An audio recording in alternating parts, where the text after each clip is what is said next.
지난 주일 부활절 기념주일로 우리가 지키고 또 오늘 찬양 들으면서 예수님께서 다시 약속하신 그 주님의 약속을 믿는 신앙으로 마라나타, 주님 다시 오십니다.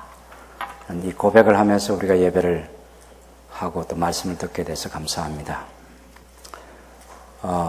십자가에 예수님이 달려 돌아가셨죠. 그리고 묻히시고 사흘 되는 날 예수님 다시 살아나셨고 40일 동안 이 세상에 계시다가 예수님이 승천하셨습니다. 40일 동안 계시는 동안에는 사도행전 1장을 보면 예수님께서 하나님의 나라를 제자들에게 전에도 가르치셨지만 또 40일 계신 동안에 여러 번 제자들에게 나타나셔서 하나님 나라를 더 자세하게 가르치시고 사명을 주시고 승천하셨습니다. 사명은 가서 모든 족속으로 제자를 삼아 아버지와 아들과 성령의 이름으로 세례를 주면서 또 내가 너희에게 분부한 모든 것을 가르쳐 지키게 하면서 제자를 삼으라 하는 그 명령을 주고 떠나셨습니다. 그리고 열흘 뒤에 성령께서 오셔서 그때부터 예수님의 제자들은 예수님을 통해서 완성된 그 복음, 그 하나님의 나라를 전파하기 시작했습니다. 예루살렘, 온 유대, 사마리아, 땅끝까지 하셨던 주님 말씀 들으면서 그 복음이 지난 2000년 동안에 계속해서 온 세상으로 확장되었고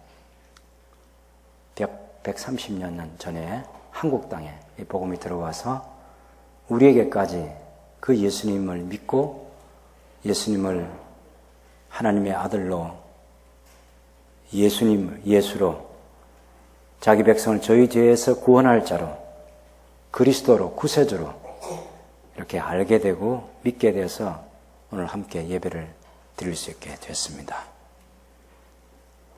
예수 믿는 거 쉽지 않습니다. 예수님이 말씀하신 것을 깨닫는 게 쉽지 않습니다. 정말 쉽지 않습니다. 예수님 마주 대하고 있었던 유대인들이 예수님이 설명해 주면 들어요. 들으면서 귀에 속에서 분노가 생기는 거예요. 대부분의 사람들이 그 분노했습니다.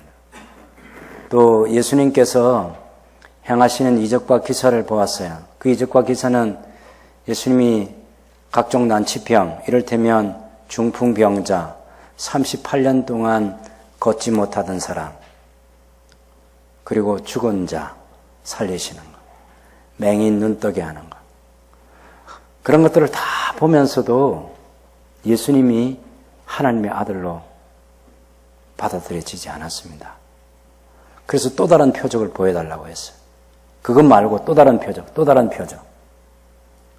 그런가 하면 예수님이 말씀하시면 설명을 많이 해야 됐어요. 안 받아들이니까. 그래서 우리가 요한복음 8장을 읽어보면 8장 12절부터 59절까지가 한 번에 다 일어난 일을 얘기하잖아요. 이거 쉽지 않아요. 저는 예수님이 제자 가운데 사도 요한이 제일 나이가 어리거든요. 아주 총명하다고 생각합니다. 그때 예수님과 유대인들, 바리새인들과 나눴던 그 대화를 다 기억하고 오랜 시간이 지난 뒤에 자기 공동체에서 아직도 예수님에 대한 바른 지식을 갖고 바른 신앙을 못 가지는 사람을 보면서 요한복음이라는 이 책을 써서 그들로 하여금 알게 했던 내용 아니겠습니까? 예수님 말씀하시고 반응하고 또 말씀하시고 반응하고 말씀하시고 반응하고. 참 우리 예수님 대단하십니다. 저 같으면 우리 경상도 말로 아주 짧게 됐다 그만하자 그러고만 말았으면 되는데 뭘 그렇게 알게 해주기 위해서 애쓰시고 노력하시고 또 말씀하시고 또 말씀하시고 수준도 되지도 않는 사람들 그 수준에 낮춰가지고 또 알도록 하기 위해서 참 애쓰셨던 것이 오늘 이 본문에 나타나 있는 내용입니다. 여러분 읽으면서 큰 어려움 안 느낄 거예요. 근데 그 시대 사람들은 듣다가 말이지. 당신 누구냐? 이렇게 소리 지르기도 하고. 듣다가 안 되니까 당신 사마리아 사람이지. 당신 유대인 아니야. 우리하고는 상종할 수 없는 인간이잖아. 당신 귀신 들렸어. 막 이렇게 삿대질하는 그런 아주 험악한 분위기까지 갔어요. 진리를 알아야죠. 예수님께서 그 당시 상황에서 그들이 구약시대 출애굽을 해서 지난 1500년 동안 이어왔던 절기들, 그 절기를 지키면서도 절기의 참된 의미를 알지 못하는 것. 그 절기에 대한 설계도는 성막, 성전에 대한 설계도, 절기에 대한 설계도가 언제 끝날 것을 하나님은 다 아시고 그것을 주셨어요. 언제까지냐면 예수님이 오실 때까지 유효한 거예요. 예수님이 오시고 나면 예수님 안에서 모든 것이 다 성취되고 예수님을 믿고 예수님을 통해서 하나님 아버지께 나아가고 그러면 다 끝나는 거야. 그때까지인데 지금 유대인들이 어려워하는 것은 자기 눈앞에 나타난 그 예수가 하나님의 아들이시다는 것, 그 예수님이 그리스도라는 메시아라는 사실을 못 받아들이는 거예요. 왜냐하면 세상적인 생각을 가지고 있으니까. 낮은 차원에서 생각하니까. 이 세상에 있는 얘기들은 알아듣겠는데 예수님께서 말씀하시는 게 하늘의 얘기를 하는 그런 때도 있다고. 이를테면 유대인의 스승 가운데 유명한 사람이 니고데모라는 사람인데 그 사람이 밤에 찾아왔을 때 예수님께서 말씀하시기를 뇌가 거듭나야만 하나님 나라 들어가겠다. 당황해가지고 어떻게 내가 성인인데 내가 어떻게 다시 엄마 자궁 속에 들어가서 다시 태어날 수 있냐고. 수준이 그거밖에 안 되는 거야. 그가 가지고 있는 모든 세상적인 지식, 그가 가지고 있는 구약 성경이나 지식 다 모아놔도 예수님의 그 말씀을 알아들을 수 없어. 그래서 예수님께서 길게 또 설명해 주셨어요. 그렇게 예수님께서 하신 말씀을 쉽게 이해되는 게 아니라는 것을 우리는 성경을 통해서 알 수 있습니다. 여러분, 예수님께서 하나님의 아들이신 거 믿으시나요? 예수님이 생명의 구세주라는 거 믿으십니까? 예수님의 아버지가 천지를 창조하신 하나님이시라는 거 믿으세요? 예수님이 하나님 아버지께서 보내신 메시아라는 사실을 믿으시나요? 야, 그러면 뭐 예배 마칩시다. 뭐 더 얘기할 게 있어. 그럼 됐지. 그런데 그 당시에 이 유대인들은 그걸 몰라서. 여러분 보세요. 이 예수님께서 이 말씀하신 배경이 초막절이잖아요. 초막절. 초막절에 매우 중요한 의식이 있었습니다.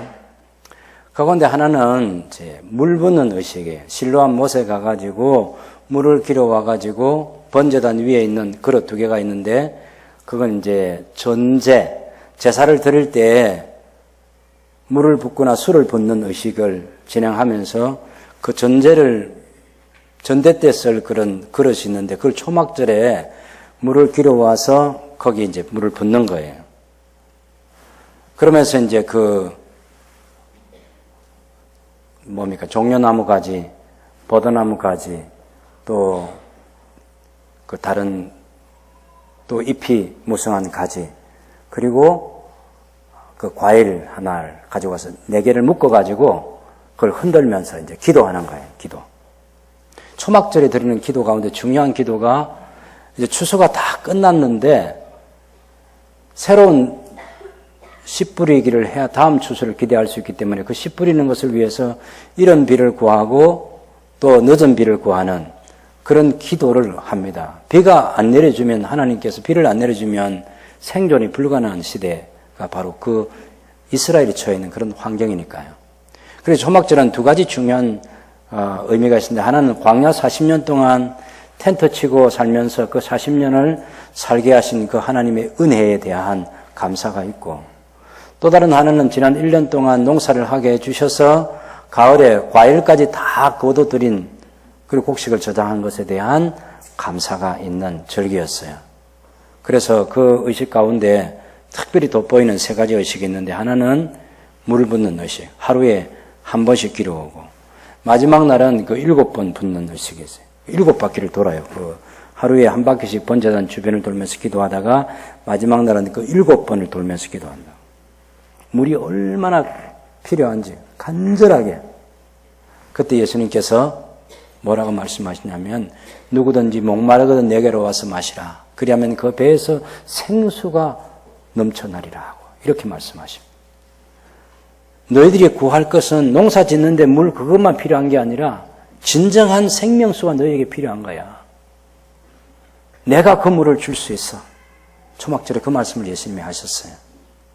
그때는 그 물이 왜 중요하냐면 그것도 버드나무를 이 남서쪽 여기에 이제 베어다 세워놓고 물을 안 주어서 그 버드나무가 말라가잖아요. 그 말라가는 버드나무 가지를 보면서 계속해서 기도하는 거예요. 우리도 하나님께서 비를 내려주지 않으면 저 버드나무처럼 말라버릴 수밖에 없는데 우리에게 비를 내려달라고 간절히 기도하는 거죠. 물, 내가 생명수를 준다 하고.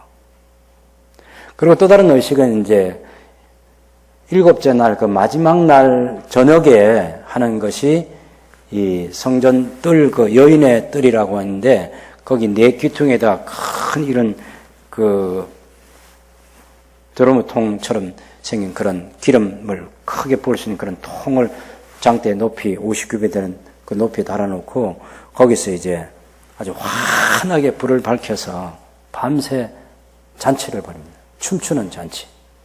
그 잔치의 핵심이 뭐냐면 우리에게 죄를 용서해 주신, 나이 많은 사람의 죄, 젊은 사람의 죄를 용서해 주신 속죄의 은혜에 대한 감사를 거기서 잔치로 표현하는, 춤추면서. 다른 사람들은 다 그 계단에 올라가 가지고 구경할 수 있고 그 경건한 사람들이 하나님 가까이 나아가면서 거기서 하나님 베풀어 주신 그 은혜에 대한 춤을 추는 거예요. 예수님은 그 마지막 날 저녁에 감람산으로 가셨다가 날이 밝을 때 8째 날 아침에 다시 성전에 나오셨어요. 그 8번째 날은 뭐 하는 날이냐면은 모든 사람들이 이제 그 잔치가 절기가 끝났고 이제 그날은 거룩한 날로 구별해서 쉬면서 참된 안식을 누리면서 하나님께서 새롭게 부어주실 그 은혜, 하나님께서 비를 내려주신, 이제 축제 때 그 초막절 절기 때 비가 오면 안 되잖아요. 이제 절기가 끝났으니까 이제 정말 하나님께 제대로 비를 내려주시기를 기도하시는 그런 좋은 날이 바로 그 날이에요. 밤새도록 죄에 대한 죄 용서에 대한 감사를 춤으로 즐겼던 사람들이 날이 밝았을 때 가늠하다 현장에 잡힌 한 여자를 데리고 와서 율법에 보면 돌로 치라 했는데 예수님 당신은 어떻게 하겠냐고. 예수님을 시험하기 위해서 고의적으로 그랬습니다. 하나님께 절기를 지키면, 초막절을 지키면서 죄 용서에 대한 감사로 그렇게 밤새 기뻐하며 춤췄던 사람들. 그런 사람들이 이 현장에서 가늠하다 잡힌 이 여자를 데리고 와서 돌을 들고 와서 치라 하면 돌을 던질 거예요. 근데 2가지 어려움이 있어요. 모세 율법에는 가늠하다 잡힌 사람을 돌로 치라고 했지만 로마법에는 가늠한 사람을 사형시키면 안 돼요.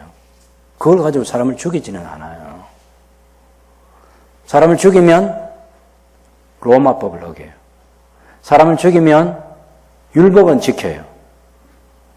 이게 살리면 어떻게 돼요? 죽이지 말라 하면 율법을 어기게 돼요. 로마법은 지키고. 이게 예수님에게 큰 딜레마입니다. 여러분 이해하시죠, 제 말? 율법에는 돌로 치라 그랬어요. 로마법은 치면 안 되는 거예요. 치라 하면 로마법을 어겨요. 치지 말라 하면 율법을 어기는 거예요.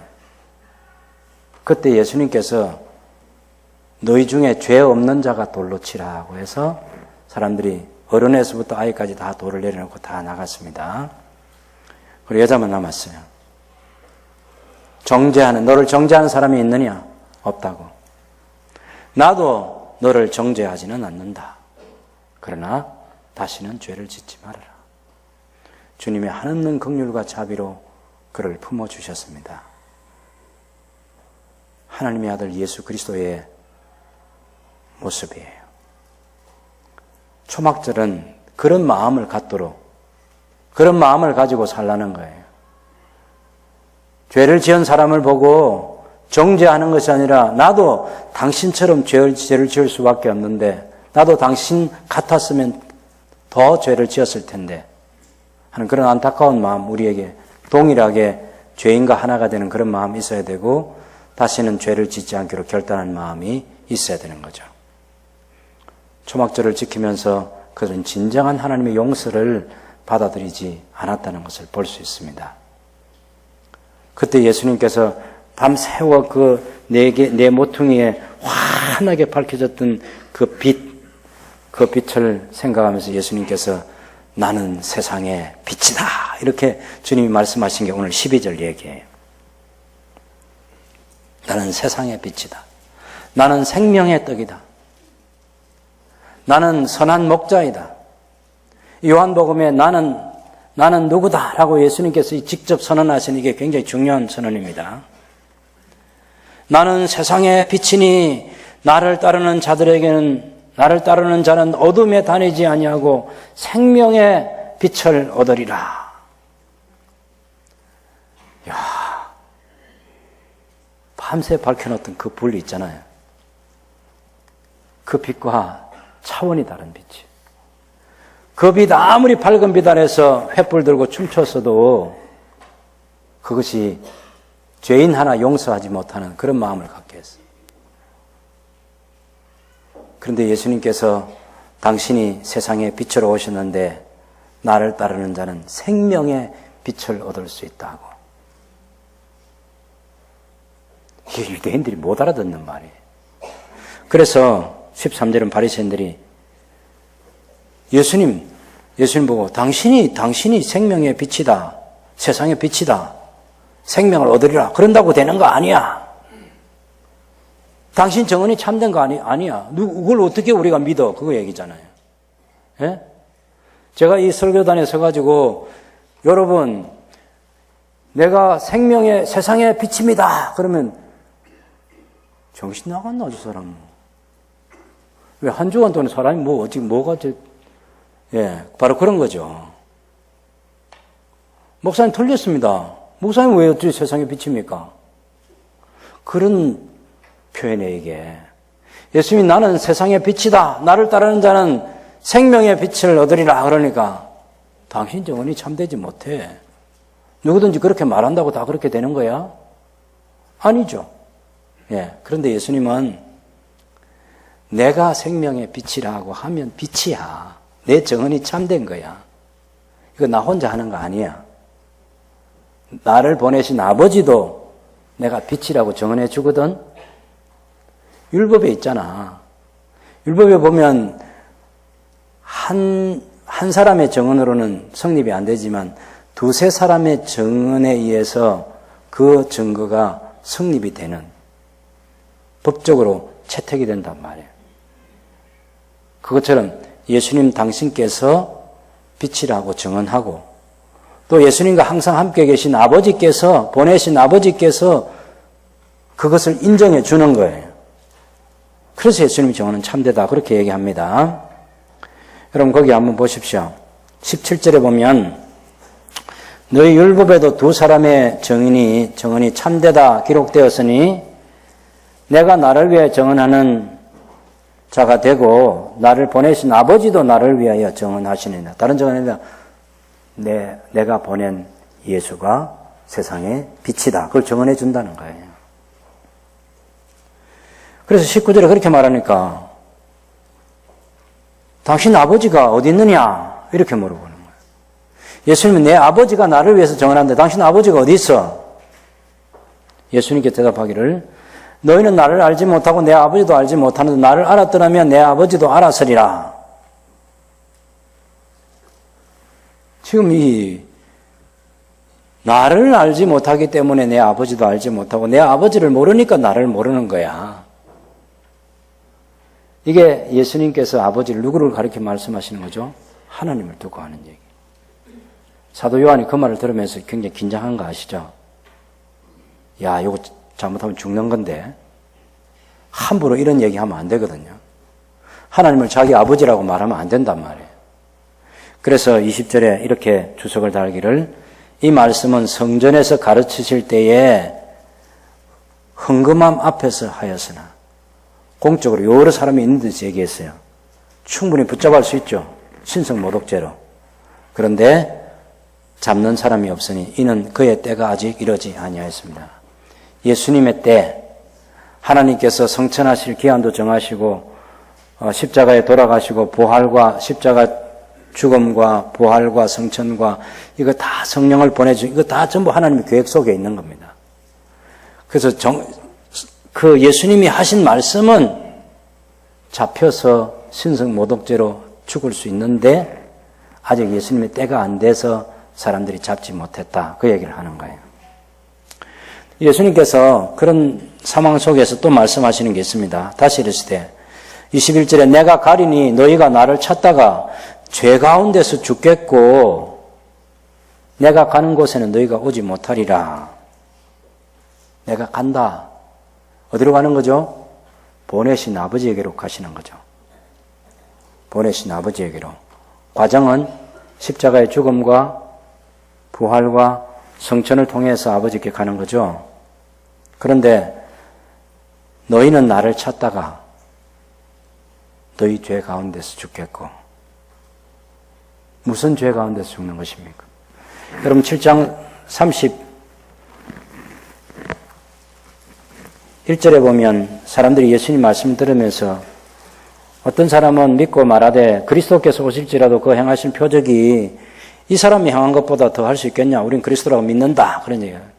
수군거리니까 바리새인들이 그 수군거리는 소리를 듣고 대제승을 바리새인들이 예수님을 체포하러 사람들을 보냅니다. 31절에 예수께서 이르시되 내가 너희와 함께 조금 더 있다가 나를 보내신 얘기로 돌아가겠노라. 너희가 나를 찾아도 만나지 못할 터이요 나 있는 곳에 오지도 못하리라 하시니 이에 유대인들이 서로 묻되 이 사람이 어디로 가기에 우리가 그를 만나지 못하리요. 헬라인 중에 흩어져 사는 자들이 가서 헬라인을 가르칠 터인가? 예수님이 가신다는 그 말씀을 못 알아듣는 거예요. 예수님이 전에도 가신다고 그렇게 말씀한 적이 있어요. 그 너희가 나를 찾아도 만나지 못할 터이다. 그렇게 또 나 있는 곳에 오지도 못하리 그런 말씀한 적이 있는데 여기 8장에 와서 21절에서 말씀하고 있는 것은 그 앞에 7장 33절, 34절에서 말하고 있는 한 가지가 차이 나는 게 뭐냐면 너희가 나를 찾다가 너희 죄 가운데서 죽으리라 이렇게 얘기한 거예요. 이건 기분 좋나요? 너희 죄 가운데서 죽는다 그러니까 굉장히 기분 안 좋습니다. 근데 사실 너희 죄 가운데서 죽는다 이 말이 무슨 말이냐면요. 죄가 뭐냐? 요한복음에서 1차적으로 말하는 죄라고 하는 것은 예수님 말씀을 안 받아들인 거예요. 예수님께서 하나님이 보내신 하나님의 아들이라는 것을 모르는 것, 믿지 못하는 것, 그게 죄예요. 유대인들은 지금 이 바리새인들은 하나님 율법에 철저하기 위해서 노력하는 사람이에요. 그런데 이 사람들은 예수께서 하나님이 보내신 하나님의 아들이라는 것을 지금 못 받아들이고 있는 거예요. 시간이 얼마나 지났습니까? 예수님이 공적인 사역을 시작하면서 2년 반이 지나갔습니다. 지금 초막절이잖아요. 9월, 10월 그 사이인데 6개월이 지나 내년 3월, 4월, 6월절 되면 그때 예수님이 돌아가실 거거든. 그러니까 지금 예수님의 사역이 거의 끝나가는 그때까지도 예수님께서 하신 말씀 못 받아들이고 예수님께서 행하신 기적을 보고 표적들을 보고 예수님이 하나님의 아들이신 것을 못 믿는 거예요. 그래서 너희는 바로 그 죄 때문에 깨닫지 못하는 죄, 모르는 죄, 믿지 못하는 죄, 그것 때문에 너희는 죽으리라. 이렇게 예수님 말씀하신 것입니다. 그래서 22절에 유대인들이 말하기를 내가 가는 곳에 너희가 오지 못하리라 하니 그가 자결하려는가? 예수께서 너희는 아래에서 났고 나는 위에서 났고 너희는 이 세상에 속하였고 나는 이 세상에 속하지 아니하였느니라. 예수님께서 말씀을 듣다가 이해하셨습니다. 왜 못 알아듣는지. 지금 예수님께 지금 계속 시비를 걸고 있는 이 사람들은 출생 자체가 이 세상에서 난 사람이에요. 이 땅에서 난 사람이고 예수님은 하늘로부터 오셔서 하늘에 속한 진리를 얘기하고 있는 거고 이 사람들은 땅에 차원에서만 하는 얘기만 알아들을 수 있는 사람이지 다른 얘기는 못 알아듣는 사람이야. 그래서 그래, 못 알아듣는 게 당연하지. 왜? 너희는 아래서 났으니까. 나는 위에서 났고. 너희가 세상의 것도 얘기해주면 알겠는데 내가 지금 얘기하는 것은 이 세상에 너희들이 이해할 수 있는 그 차원에서 얘기하는 그것만 아니거든. 예수님께서 그렇게 말씀하십니다. 나는 이 세상에 속하지 아니하였느니라. 그러면 내가 너희에게 말하기를 너희가 너희 죄 가운데서 죽으리라 하였노라. 24절에. 그리고 아주 중요한 말씀하십니다. 너희가 만일 내가 그인 줄 믿지 아니하면 너희 죄 가운데서 죽으리라. 여기 말씀하시죠. 예수님의 바로 그분이라는 사실을 믿지 못하면 그것이 죄고 그 죄 가운데서 죽는다. 그 말입니다. 우리가 전도할 때 사람들에게 가장 큰 죄가 뭐냐면 하나님을 모르는 죄예요. 예수님을 모르는 죄입니다. 여러분 자식들이 낳아준 부모, 길러준 부모를 모른다 하면 그게 죄 아니겠습니까? 그것처럼 창조의 하나님, 구원의 하나님, 당신의 언약 백성들을 구원하시기 위해서 보내신 예수 그리스도를 알지 못하고 믿지 못하는 것, 그것이 죄입니다. 하나님을 모르는 게 죄예요. 특별히 내가 그라는 것을 믿지 아니하면 내가 그인 줄 용서하시고 들으세요. 헬라어로 말하면 에고 에이미 나는 나다 그런 말이에요. 나는 이다 그러면 나는 이다.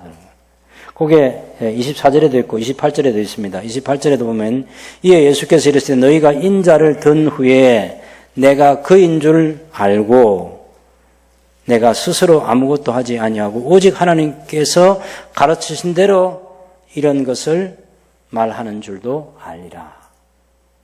지금은 내가 그인 줄 알지 못하는 너희가 나중에는 내가 그인 줄 알게 된다. 구약 성경에서 하나님께서 당신에 대해서 알려주실 때 나는 나다라고 그렇게 알려주셨어요. 나는 나다 아니후 이런. 그래서 여기서는 이제 헬라어로는 그게 에고 엠이라는 말이 나는 나이다라는 거예요. 바로 예수님께서 하나님이시라는 얘기예요. 예수님께서 여호와라는 얘기입니다. 그래서 헷갈리지 마세요. 여호와 성부 하나님과 성자 하나님 막 헷갈려가지고 막 섞어놓고 그러면 안 됩니다. 성부 하나님, 성자 하나님, 성령 하나님 셋이 하나로 존재하는 우리가 이해할 수 없지만 믿어지는 삼위일체 하나님이에요. 예수님께서는 내가 바로 그 하나님인 줄 알아야 된다는 거예요. 지금 너희가 모른다. 그래서 이것을 계속해서 모르면 그 죄 가운데서 너희는 죽는다. 그런 얘기입니다. 그랬더니 여러분 이게 듣기 좋은 소리도 한두 번이지 굉장히 기분 나쁘잖아요. 왜냐하면 예수님께서 그 앞에도 21절에도 너희가 죄 가운데서 죽겠고 내가 가는 곳에 오지 못하리라 그렇게 말씀하셨어요. 또 여기 24절에서도 내가 그인 줄을 믿지 아니하면 너희 죄 가운데서 죽으리라 그러니까 듣고 있다가 당신 누구야? 열이 막 받쳐가지고 내가 누구냐? 그러는 누구냐?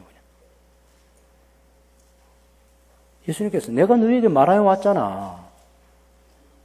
내가 처음부터 말하여 왔다고. 또 다르게는 내가 너희에게 말해야 돼? 내가 너희에게 말하면 알아듣겠어? 내가 너희에게 말할 이유가 있어? 그런 등등으로 번역될 수 있는 그런 여러 가지 표현입니다. 이게 한 세 가지로 표현할 수 있는 거예요. 선언하는 형식으로서 여기 예수님께서 말씀하신 것은 첫 번째는 바로 우리 성경에 기록되어 있는 그대로 하는 것입니다. 그렇게 해서 처음부터 나는 너희에게 말해왔다. 그런 뜻이기도 하고 두 번째 질문 형식으로 해서 내가 너희에게 말하면 어떻게 하겠느냐? 당신 누구냐? 그러는데 내가 너희에게 말하면 어떻게 하겠냐? 내가 말하면 그럼 믿을래? 그런 얘기죠. 또 항변하는 형식으로 해서 왜 내가 너희들에게 말해야 돼? 그런 얘기. 나는 처음부터 너희에게 말하여 왔어. 2년 6개월이 됐잖아. 2년 반이 지나도록 내가 충분히 얘기했고 충분히 보여줬어. 그 지금 와서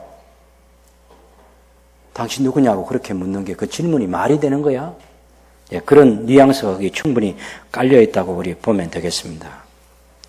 그래서 예수님께서 26절에 내가 너희에게 말하고 판단할 것이 많으나 나를 보내신 이가 참되심에 내가 그 보내신 이에게 들은 그것을 세상에 말하고 있다. 그들은 아버지를 가리켜 말씀하신 줄을 깨닫지 못하더라 그랬어요. 이 유대인들이 깨닫지 못하는 거예요. 그래서 예수님께서 너희가 인자를 든 후에는 그때 내가 그인 줄 너희가 알게 될 거야. 여기 인자가 들린다는 이 표현이 뭐냐면 십자가에서 달려 돌아가시는 거, 부활하시고 승천하신 그런 것들이 다 포함되어 있는 그런 내용입니다. 예수님이 계속해서 나를 보내신 아버지 하나님, 그분이 나를 보내셨다. 그런 얘기를 하죠. 그 아버지가 나와 함께 계신다. 3절에 이 말씀을 하신 많은 사람이 믿더라 그랬어요. 다 믿은 거 아니에요. 믿는 사람이 있고 믿지 않는 사람이 있는 거예요. 믿는 사람이 너무 귀하겠죠. 이렇게까지 힘쓰고 애써서 설명해줘도 못 알아들으니까 들려줘도 안 되고 보여줘도 안 되고 그런데 그 가운데 예수님 말씀하신 이 말씀 듣고 믿는 사람이 있어서 예수님이 굉장히 기분이 좋으셨던 것 같아요. 그래서 31절에 그러므로 예수께서 자기를 믿은 유대인들에게 이르시되 너희가 내 말에 거하면 참으로 내 제자가 되고 진리를 알지니 진리가 너희를 자유롭게 하리라 하고. 예수님만이 하실 수 있는 말씀을 지금 하고 계신 거죠. 너희가 내 말에 거하면 참 내 제자가 된다. 그리고 내 말이 진리예요. 예수님 말씀이 진리예요. 그리고 진리가 너희를 자유롭게 하리라. 이것 또한 유대인들은 굉장히 화나는 얘기예요. 왜냐하면 자기들은 항상 아브라함의 자손으로서 굉장한 자부심을 갖고 있습니다. 아브라함에게는 두 아들이 있어요. 첫 번째 아들은 누구의 아들이죠? 누구를 통해서? 하갈을 통해서 낳은 이스마엘이잖아요. 여종을 통해서 낳은 이스마엘의 후손이 있고요. 아브라함의 아내인 사라를 통해서 낳은 이삭의 후손들이 있죠. 그래서 하갈을 통해서 태어난 이건 종의 자식이라고 그러고 사라를 통해서 태어난 이 후손들은 자유하는 여자의 자손들이라 이렇게 말한단 말이에요. 유대인들은 당연히 자유하는 여자의 후손으로 이 세상을 살아가고 있어요. 그러니 한 번도 종된 적이 없어요. 근데 갑자기 예수님께서 진리가 너희를 자유케 한다. 뭐 우리가 종이냐? 이렇게 지금 물어보는 거예요. 예수님께서는 지금 그동안 잘못된 지식 때문에 잘못된 관습, 잘못된 말씀에 대한 율법에 대한 잘못된 가르침을 받아가지고 제대로 알지 못하고 지금 오신 메시아를 받아들이지 못해서 자유를 누리지 못하고 억압 속에 눌려있는 수많은 사람들 있잖아요. 예수님이 마태복음 11장 28절 이야기는 수고하고 무거운 짐진 자들아 다 내게로 오라 내가 너희를 쉬게 하리라 그렇게 말할 때 수고하고 무거운 짐진 자들은 그 당시에 가르치고 있는 바리새인들이나 서기관들이 잘못 가르치고 있는 그 율법 때문에 무거운 짐을 지고 있는 사람들. 안식일날 할례를 베풀면서도 안식일날 죽어가는 사람을 살려주는 것이 일이라고 생각해서 죽이려고 했던 사람들. 그런 사람들 때문에 많은 사람들이 눌려 있는 거죠. 쉼이 없는 거예요. 그래서 내가 누구든지 내게로 오면 내가 너희를 쉬게 하리라고. 내게 배우면 너희가 쉼을 얻을 수 있다고. 그렇게 주님 말씀하셨던 거죠. 여기도 마찬가지입니다. 아브라함의 자손이면서 혈통적으로는 자유하는 여자의 아들이라고 그렇게 자손들이라고 얘기하면서 하나님 아버지를 제대로 알지 못하고 하나님께서 보내신 하나님의 아들 예수님을 제대로 알지 못하고 예수님께서 하신 말씀을 받아들이지 않고 그 말씀 안에 거하지 않으니까 종의 자식이에요. 종의 자식. 그래서 너희는 자유를 얻지 못한다. 이렇게 얘기하는 거예요. 그러니 33절에 그들이 우리가 아브라함의 자손이라 남의 종이 된 적이 없는데 어찌하여 우리가 자유롭게 되리라 하느냐고. 예수님께서 너희가 혈통적으로는 자유하는 여자의 자손이기 때문에 자유인이라 생각하지만 너희가 죄를 짓기 때문에 죄의 종이야. 그런 얘기하는 거죠. 지금 이 요한복음 8장의 문맥에서 죄가 뭡니까? 예수께서 하나님의 아들이라는 걸 안 믿는 거예요. 하나님께서 예수님을 보내신 것을 안 믿는 거예요. 예수님 말씀을 못 알아듣고 못 믿고 하는 그게 죄예요. 진리를 받아들이지 않는 게 죄입니다. 그래서 죄를 범하는 자마다 죄의 종인데 종은 영원히 집에 거하지 못하는데 아들은 영원히 거하더라. 아들이 너희를 자유롭게 하면 너희가 참으로 자유로우리라. 그리고 예수님께서 나도 너희가 아브라함의 자손인 줄은 안다. 그러나 내 말이 너희 안에 있을 곳이 없으므로 너희가 나를 죽이려 지금 하고 있어. 그래서 너희가 행동을 보면 너희는 아브라함의 자손이 아니야. 예수님께서 유대인들의 실체를요, 이렇게 첫 번째 얘기는 너희가 아브라함의 자손이라고 하지만 아브라함처럼 행동하지 않기 때문에 너희는 아브라함의 자손이 아니야. 이렇게 예수님 말씀하시는 것하고, 그 다음에 두 번째는 41절을 보면 너희는 너희가 너희 아비가 행한 일들을 하는도다. 대답하되 우리가 엄나는 데서 나지 아니하였고 아버지는 한 분이시니 곧 하나님이시다. 우리는 하나님의 자손인데, 하나님이 우리 아버지인데, 우리가 하나님의 자녀인데, 이렇게 얘기하니까 예수님께서는 너희가 하나님의 자손이 아니고 너희는 또 다른 자손이라는 얘기죠. 그것이 44절에 가면 너희 아비 마귀에게서 났다. 유대인들은, 예수님을 대적하는 유대인들은 하나님이 우리 아버지라 생각하는데 예수님은 아니. 나를 배척하고 나를 죽이려 하고 하나님께로부터 보냄을 받은 나를 믿지 아니하는 너희가 하나님의 자손일 수가 없어. 너희는 마귀의 자식이야. 마귀의 자손.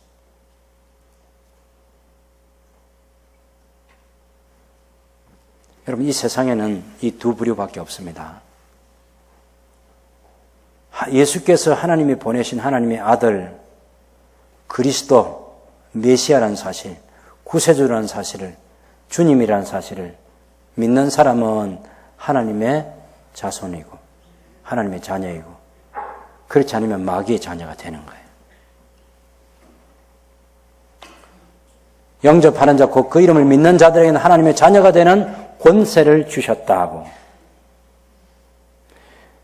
영접한다, 믿는다, 순종한다, 이게 다 하나의 개념이에요. 하나를 두고, 한 사건을 두고 얘기하는 거예요.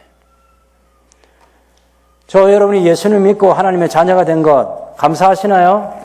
예, 정말 감사할 거죠. 우리의 소속, 우리가 누구 가족이 됐냐, 이거 굉장히 중요한 겁니다. 하나님의 가족이 된 거예요. 예수님께서 우리를 보고 형제라 부르기를 부끄러워 아니하시는 거예요. 여러분, 가족 구성원들 가운데서요, 정말 대책 안 되는 형제들이 있으면요, 내가 그 사람의 형이라든지, 내가 그 사람의 누나라든지, 내가 그 사람의 오빠라든지, 이런 거 말하기 굉장히 어렵습니다. 그냥 막 대충 부인할 수는 없고, 막 그냥 그렇게 지나가는 거지. 근데 자랑하고 싶어서 내 형제입니다, 내 동생입니다, 내 오빠입니다, 내 형님입니다. 이 자랑하고 싶은 거 있죠. 같은 소속에서 같은 목적을 향해서 같이 살아가고 있는 거예요. 하나님의 자녀는 하나님의 음성을 듣습니다. 하나님의 자녀는 예수님을 믿어요. 예수님 말씀을 믿습니다. 그 안에 거합니다. 그런데 예수님께서 지금 유대인을 향해서 너희는 아브라함의 자손도 아니고 하나님 아버지의 자손도 아니고 너희는 마귀의 자손이다. 왜? 너희는 진리 안에 거하지 않아. 44절을 보면 너희는 너희 아비 마귀에게서 났는데 너희 아비의 욕심대로 너희도 행하고자 하느니라. 그는 처음부터 살인한 자요 진리가 그 속에 없으므로 진리에 서지 못하고 거짓을 말할 때마다 제 것으로 말하나니 이는 그가 거짓말장이요 거짓의 아비가 되었습니다. 내가 진리를 말하므로 너희가 나를 믿지 아니하는도다. 여러분, 예수님이 진리입니다. 예수님의 말씀이 진리예요. 내가 곧 그 길이요 그 진리요 그 생명이라 나로 말미암지 않고는 아버지께로 올 자가 없다고. 아무도 예수님을 통하지 않고는 아버지께로 갈 수가 없어요. 예수님의 십자가의 죽음, 예수님의 부활, 예수님의 성천, 예수님의 성령 보내심, 예수님의 동정녀 탄생과 십자가의 죽음과 부활과 다시 오시는 재림과 이 모든 것이 진리입니다. 하나도 거짓말이 없습니다. 그대로 됩니다. 여러분, 세상에서 우리가 어깨 펴고 살아야 될 중요한 이유, 성경대로 예수님께서 오셨고, 성경대로 사셨고, 성경대로 죽으셨고, 성경대로 다시 살아나셨고, 성경대로 다시 오실 것이기 때문입니다. 놀라운 일이 일어나게 될 거예요. 뭐 천지개벽한다는 말이 그런 겁니다. 천지개벽이 일어난다. 다른 것 갖고는 천지개벽 아닙니다. 예수님께서 다시 오시는 것이 천지개벽의 마지막 사건입니다. 새하늘과 새 땅이 이루어지는 것입니다. 완전히 회복된 에덴 동산에서 우리로 하여금 살게 하시는 그런 하나님께서 지으신 집을 우리에게 주신다고. 이렇게 진리라는 거예요. 그런데 예수님은 내가 진리를 말함으로 너희가 나를 믿지 아니하는도다. 여러분, 진리를 말하는데 믿어야 되잖아요. 예수님은 진리를 하고 그 사람들은 진리가 아니라고. 예수님이 내가 말하는 것을 너희가 믿지 아니한다. 너희 중에 누가 나를 죄로 책잡겠느냐? 누가 나를 죄로 책망하겠느냐? 내가 진리를 말하는데 어찌하여 나를 믿지 아니하느냐? 하나님께 속한 자는 하나님의 말씀을 듣나니 너희가 듣지 아니하면 하나님께 속하지 아니하였음이로다. 요 속에 숨어있는 내용이 너희는 하나님께 속하지 아니하였음이로다. 너희는 너희 아비 마귀에게 속하였음이라. 그러니까 그때 이 사람들이 막 열이 나가지고 48절라는 말, 우리가 너를 사마리아 사람이라 너를 귀신 들렸다 하는 말이 참니다. 우리가 옳다. 이렇게 얘기하는 거예요. 내가 오늘 성가대 보고 아브라함의 자손도 아니고 하나님의 자손도 아니고 마귀 새끼야. 그러면 이 성가대가 막 갑자기 일어나가지고 목사님 정신 나갔나 이럴 거 아니에요. 아닌가요? 예, 너무 온유하면 그건 저 신자도 아니에요. 마귀에게 속했다는 거예요. 야, 그래서 여러분 조심해야 돼. 집에서 아무리 마귀 짓을 해도 당신 마귀야. 그러면 안 돼요. 이거 감당이 안 된다고. 이 사람들이 사마리아 사람이 아니라 당신 귀신 들렸다. 이렇게 말한 이유는 충분합니다. 자기들은 아브라함의 자손이고 자기들은 천국 갈 거라고 다 생각하고 믿고 있는데 느닷없이 이 청년 하나가 나타나가지고 지난 2년 반 동안 말도 안 되는 소리를 막 쏟아냈고 가끔 행하는 그 기적들을 보면 믿을 건지 말 건지를 그래서 계속해서 더 표적을 보여달라, 더 표적을 보여달라, 더 확인하고 싶고 더 확인하고 싶어서 그러는데 지금 자기 눈앞에 있는 이 예수님이 자기들 보고 진리가 너희 속에 없다. 너희가 아버지 하나님의 아들이 아니다. 마귀 자식이다. 그러니까 화가 난 거지. 사마리아 사람. 유대인들이 절대로 상종할 수 없는 이 호넬족 있잖아요. 아주 경멸하는 사람입니다. 성전 근처는 막 얼렁거리도 못하게 옛날 성전 건축할 때 있잖아요. 구약시대에 스룹바벨 성전, 바벨론 포로 돌아 성전 건축하려고 할 때 이 사람들이 절대 사마리아 사람도 우리도 같이 짓겠다 하니까 못 짓게 했어요. 당신들하고 유업을 같이 나눌 수 없다고. 그런 사마리아 사람. 나쁜 말 중에 제일 큰 욕이 뭐겠습니까? 미쳤다 아닙니까? 귀신 들렸다. 귀신. 너 귀신이 너 안에 있어. 내 안에. 그러니까 그따위 말을 하고 있지. 그런 얘기거든. 예수님께서 나는 귀신 들린 게 아니고 오직 내 아버지를 공경해서 내가 하는 말이야. 그런데 너희가 나를 무시하고 있어. 나는 내 영광을 구하지 아니하고 구하고 판단하시는 분이 계신데 바로 예수님을 보내신 하나님이거든. 51절에 진실로 너희에게 이르노니 사람이 내 말을 지키면 영원히 죽음을 보지 아니하리라. 이게 또 지금 예수님 말씀 듣고 있는 이 유대인들 향해서는 너희는 너희 죄 가운데서 죽으리라 그렇게 해놓고 여기 와서는 또 내 말을 지키면 영원히 죽음을 보지 않는다. 영원히 산다는 거죠. 아니 이거 아무나 할 수 있는 얘기 아니에요. 생명을 주실 수 있는 분만이 하실 수 있는 얘기예요. 내 말을 지키면 너희가 영원히 죽지 않아. 근데 너희는 너희 죄 가운데서 죽을 거야. 그래서 유대인들이 우리가 너보고 귀신 들렸다 하는 게 그 말이 이것 때문에 그러는 거야. 예? 이제 앞에서 한 그 얘기도 다 있지만 또 지금 예수님이 자기 말을 지키는 사람은 영원히 죽음을 맛보지 않는다 하니까, 영원히 산다 하니까, 영생을 얻는다 하니까, 그건 귀신 들린 사람이나 하는 소리지. 제정신 가지고 하는 소리 아니지. 그 얘기를 지금 하고 있는 거예요. 우리가 너보고 귀신 들렸다 하는 말이 맞아. 그런 얘기입니다. 그랬더니 예수님께 그들이 하는 말이 이것입니다. 내 말을 지키면 영원히 죽음을 맛보지 아니하리라 하니 53절에 너는 이미 죽은 우리 조상 아브라함보다 크냐? 선자들도 다 죽었는데 너는 너를 누구라 하느냐? 아브라함도 죽고 선자도 죽은데 도대체 당신이 누군데 당신 말을 지키면 영원히 죽지 않는다고 말하냐고. 그랬더니 54절에 예수님께서 내가 내게 영광을 돌리면 내 영광이 아무것도 아니로되 내게 영광을 돌리시는 이는 내 아버지시니 곧 너희가 너희 하나님이라 칭하는 그이시니라. 여기 영광이라는 말이 무슨 말이냐면 예수님께서 하는 말 잘 들어보세요. 내가 내게 영광을 돌리면 내 영광이 아무것도 아니로되. 영광이라는 것은 어떤 것을 빛으로 나타나는 것을 영광이란 말이에요. 자, 여러분 구약 성경에 보면 성막을 다 짓고 그죠? 성막을 다 건립했을 때 하나님의 영광이 그 성막에 충만했다 그랬죠? 솔로몬이 성전을 다 건축하고 봉헌식을 할 때 여호와의 영광이 그 성전에 충만했다 그랬어요. 아, 하나님께서 임재하셨구나. 하나님이 계신 것을 보여주셨을 때 하나님의 영광이 나타났다. 이렇게 얘기하는 거예요. 그런데 예수님 향해서 당신 누구냐? 그렇게 물어보는 사람들 향해서 내가 누구냐고 말하면 그게 되냐? 내가 누구인지 내 영광을 나타낼 일은 너희가 하나님이라고 부르는 그 하나님이 내 아버지고 그 아버지께서 내가 누구인지 그 영광을 나타내 보이실 거야. 이런 얘기예요. 그래서 55절에 너희는 그를 알지 못해 하나님을 알지 못해 나는 아노니 내가 하나님을 알지 못한다 하면 나도 너희처럼 거짓말쟁이 되는데 나 그 거짓말 못해. 하나님이 내 아버지거든.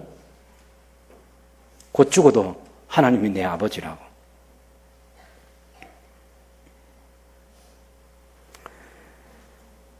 그래서 너희 조상 아브라함은 나의 때 볼 것을 즐거워하다가 보고 기뻐하느니라. 그러니까 유대인들이 내가 아직 나이 50도 못 되어가지고 어떻게 아브라함을 보았느냐. 예수님 나이가 몇이에요? 30, 그죠? 30대 초반이잖아. 31, 2. 그래 나이 50이 되고 그냥 건늙어 보이는 거죠. 저는 몇 대 보여요? 대답하면 안 됩니다. 지금 예수님이 지금 30대 초반에 이 청년이 50이 못 되어 하는 것은 건늙어 보인다는 얘기입니다. 50은 아직 안 되겠고 하는 이런 표현이잖아요. 왜 그렇죠? 예수님께서는 나사렛 동네 사시면서 너무 가난한 사람들, 그 갈릴리 지역에서 로마 제국에 의해서 착취당한 사람들, 병든 사람들, 가난한 사람들, 예루살렘에서 저 변방 갈릴리 이방인의 지역에 있다고 소외된 사람들, 사람 대접받지 못하고 살아가는 사람들, 그런 사람들을 그의 어린 시절부터 청년 시절까지 쭉 보고 마음에 많은 아픔이 있었습니다. 주님이 메시아로 구세주로 오셔서 아버지께서 허락하신 그날이 돼야 이 하나님 나라 복음도 선포하고 당신의 백성들을 불러 모을 건데 그 복음의 소식을 알지 못하고 가난과 질병과 고통 가운데서 살아가는 수많은 사람들을 보면서 얼마나 주님이 많이 고뇌하셨겠어요. 그래서 건늙어 보이신 거야. 지금도 지난 2년 반 동안 사역하면서 말귀를 못 알아듣는 사람들, 아무리 빛이라고 얘기해도 못 받아들이는 사람, 생명이라고 얘기도 못 받는 사람, 거듭나야 된다고 해도 무슨 말인지 못 알아듣는 사람, 생수를 줄 수 있다 해도 반응하지 않는 사람들. 각종 병든 사람들 다 고쳐주시고 귀신 들린 자 깨끗하게 해주시고 줄인 자에게 먹을 것 주시고 그러면서 하나님의 아들이심을 증거로 나타내 보이셨는데 못 받아들이고 못 믿는 사람들 때문에 예수님이 지난 3년 동안도 많이 늙으셨을 거예요. 네 나이 50도 못 되어. 이렇게 얘기하는 거예요. 그렇지만 예수님은 아브라함이 나기 전부터 내가 있느니라. 예수님은 창세전부터 계셨던 분입니다. 예수님은 출생이 없으신 거예요. 그래서 옛날 신앙 고백서 보면요, 예수님이 어디서 출생했다고 말하거나 신앙 고백 그 마지막 문장에 보면 저주문이 들어있는데 예수님이 출생한 때가 있었다고 말하는 자는 저주를 받을지어다 이렇게 되어 있어요. 예수님은 영원 전부터 그냥 계신 거예요. 하나님의 아들로. 하나님께로부터 나셨다는 것은 그냥 우리처럼 이런 출생의 의미를 얘기하는 게 아닙니다. 아버지의 아들이라는 것도.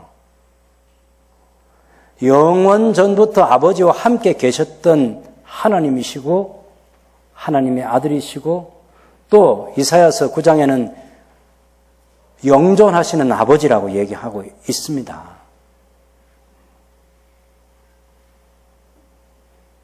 우리가 다 이해하지 못할 수 있어요. 근데 감사한 게 뭐냐면 성경이 믿어지도록 성령 하나님께서 우리를 진리 가운데 인도해 주시는 거예요. 오늘 제 설교 들으면서 못 알아듣겠다. 그냥 집에 가자. 그런 생각 든 사람 있습니까? 꼭 남으셔서 저하고 상담하셔야 됩니다. 어려운 얘기 한 게 아니고요. 예수님이 세상의 빛이라는 얘기예요. 예수님을 따르는 사람은 생명의 빛을 얻는다는 얘기고 예수님은 하나님 아버지께서 보내신 자이고 하나님의 아들이고 예수님을 믿는 자, 예수님이 인자에 들려서 십자가의 죽음과 부활과 성천을 통해서 예수님께서 예수님이 누구신지를 다 알려주신 것을 믿는 사람은 영생을 얻는다는 것이고 예수님의 말씀을 믿는 자는 진리 안에 거하는 사람이고 그 사람은 자유를 얻는다는 것이고 예수님은 하나님이십니다. 예수님이 하나님의 아들이세요. 예수님의 아버지가 성부 하나님이라고. 예수님께서 우리의 구세주라고. 이거 우리는 믿는데 하나도 어려움이 없어요. 머리가 좋았습니까? 아니에요. 이 지금 계속해서 예수님을 대적하고 있는 사람들, 예수님 말씀 들으면서 열받고 막 흥분하는 이 사람들, 예수님 보고 막 귀신 들렸다고 사태질하는 사람들, 당신 누구냐고 소리 지르는 이 사람들, 그들과 우리의 차이는요, 하나님께서 우리에게 은혜를 주신 거예요. 하나님께서 우리를 택하시고 우리를 부르시고 우리에게 믿음 주시고 우리에게 성령을 보내주셔서 믿어지게 하신 거예요. 그걸 받아들이시나요? 네, 여러분 하나님 자녀입니다. 이 복된 신앙의 진리를 가슴 깊이 간직하고 예수님처럼 못 알아듣는 사람들에게 알려주기 위해서 열심히 노력하는 복음의 증인으로 살아가는 저와 여러분들의 삶이 될 수 있기를 바랍니다.